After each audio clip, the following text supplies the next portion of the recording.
Es kommt noch ein Faktor dazu. Erleuchtung ist Sein und Sein ist alles, was ist. Und das bedeutet, es gibt einen Sog. Sein will sich selber sein und will in der Offenbartheit von sich selber stehen. Sein ist sich selber und das ist die grösste Kraft, die es gibt. Also Sein hat eine Kraft, die alles in die grösstmögliche Verwirklichung vom Sein zieht. Ist das verständlich? Sein will sich selber sein. Und Verweigerung gegenüber dem ist eine instabile Sache. Und wenn man jetzt Bereicherung wählt, dann ist es gut, wenn man sich wirklich fernhält von Erleuchtung. Weil Erleuchtung ist ein Sog. Und irgendwann wird es zu einem unaufhaltbaren Sog. Und es ist gut, den Sog zu wählen. Und wenn man nicht bereit ist für den Sog, ist es wirklich ratsam, sich fernzuhalten von dem Sog.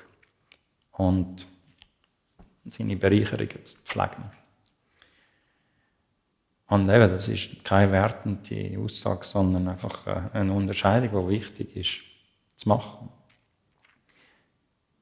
Damit man nicht beim Sein endet und eigentlich hat man eine Bereicherung haben. Und Sein ist keine Bereicherung, Sein ist das, was ist. Und viele Leute gehen in die sogenannte Spiritualität, weil sie nicht Stellung nehmen gegenüber dem, was ist. Und das ist Verweigerung. Und wenn das die Wahl ist, ist es gut, wenn wir das möglichst gut aufrechterhalten. Es wird nicht funktionieren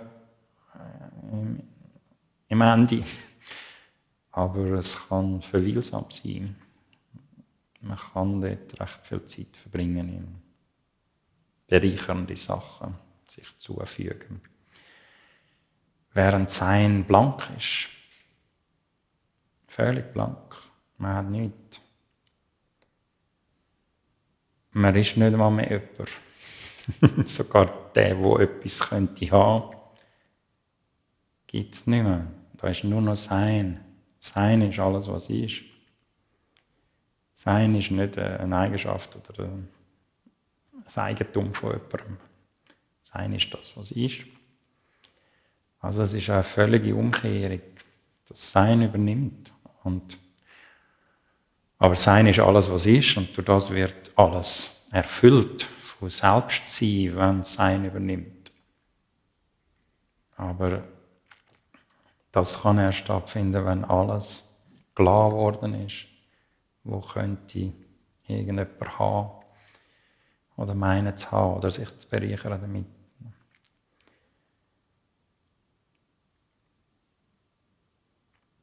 Das, habe ich den Eindruck, ist die Hauptweiche. Will ich Bereicherung für mein Leben oder will ich Sein und damit jegliche Bereicherung zurückweisen als nicht das, wo ich darauf ausgerichtet bin? Das sind zwei völlig verschiedene Wege. Und eben die geistige Welt channeln oder Kontakt mit Engeln haben oder Sachen manifestieren, das hat alles rein nichts mit Erleuchtung zu tun. Und eben, das ist nicht eine Abwertung, sondern einfach ein Sachverhalt, wo es ratsam ist zu beachten. Weil wenn man sagt, man ist ausgerichtet auf Erleuchtung, aber dann befasst man sich mit Manifestieren, dann sendet man widersprüchliche Signale aus. Und Sein ist stärker. Und das heisst, Sein wird das Manifestieren crashen. Und je mehr das Manifestieren crasht, desto mehr kann man sich freuen, weil das heisst, Sein nimmt überhand. Wenn das Manifestieren funktioniert, heisst das, dass das Sein noch nicht wirklich sich zeigen darf, noch nicht zugelassen wird. was eine Verarmung ist, trotz allem, was da allenfalls manifestiert wird.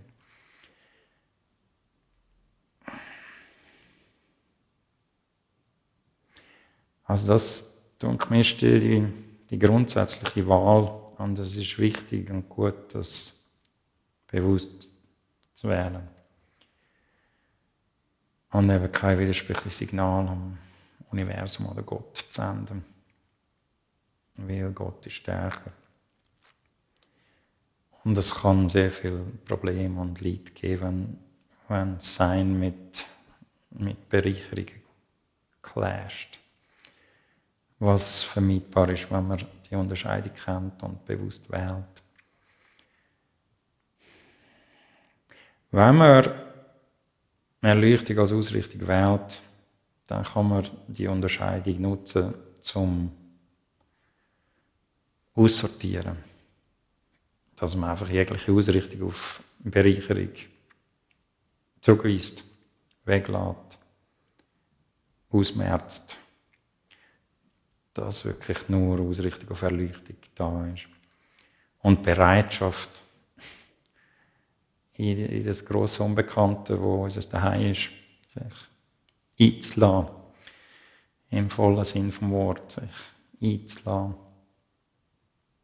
Dass ich nicht ich bin, sondern Sein. Sein ist sich selber und das bin ich. Nicht ich kann sein oder ich bin sein, sondern Sein ist sich selber. Und das ist das da. Das ist die völlige Umkehr, wo eine Person oder ein Ego nicht vollziehen kann. Das geht einfach nicht. Und es gibt auch keinen Übergang zwischen diesen beiden. Und die Übergangslosigkeit, eben die Totalitätstranszendenz oder der Sprung, ist auch wichtig zu sehen und zu beachten und damit zu schaffen. Also was ich jetzt vorher gesagt habe, dass man alles zurückweist, was Bereicherung ist, wo dann jemand bedingt, wo bereichert wird von dieser Bereicherung, sprich ein Ego oder eine Person, was eben dann bedeutet, das findet alles im Verstand statt. Wenn man das zurückweist, weist man auch den Bereicherten zurück.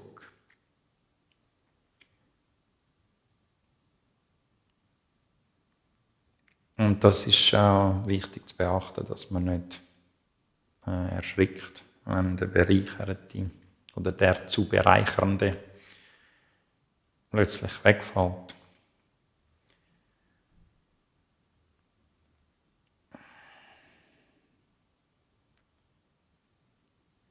Sein kann sich nicht bereichern und wir sind nichts anderes als Sein. Eben, es ist nicht einmal richtig zu sagen, wir sind Sein, sondern Sein ist sich selber und das ist mir. So ist es korrekter gesagt. Man kann sich nie entfernen vom Sein. Also ist da nicht jemand, der zu dem, dass er jemand ist, dann auch noch Sein ist, sondern es ist nicht mal so, dass Sein der jemand ist, sondern Sein ist sich selber und das ist der jemand. So sind wir, was wir sind.